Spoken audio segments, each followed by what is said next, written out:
So and then career wise, I mean, elders were around.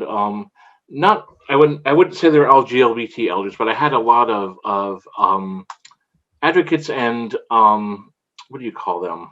Social justice?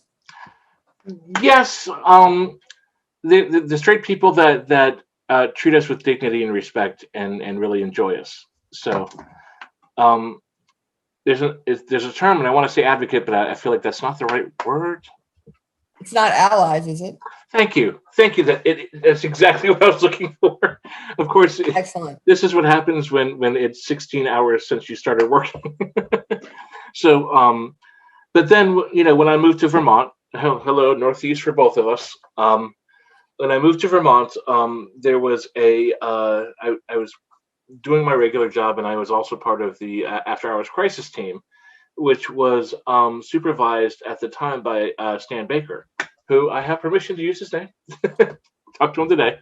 Um, and Stan Baker was, I remember I went up to him once because I was in graduate school during the day, and I'm sorry, in the evening. And I went back to his office one day and I said, my assignment was to read about you yesterday. And he just raised an eyebrow and he was like, mm-hmm.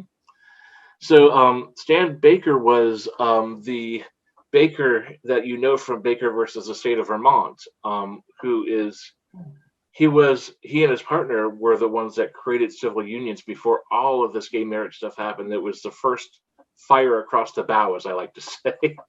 And I was absolutely honored to be working under somebody that was such a phenomenal force of change.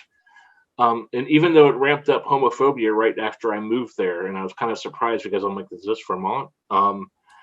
It every change startles people and moves people and creates ripples. So by the time I left Vermont, a lot of that was gone, but the civil unions were there to stay. Um, and that was, to me, one of the very beginnings of success that we had with the civil union gay marriage kind of way of looking at things. So we'd lost a few times, but that was a major victory.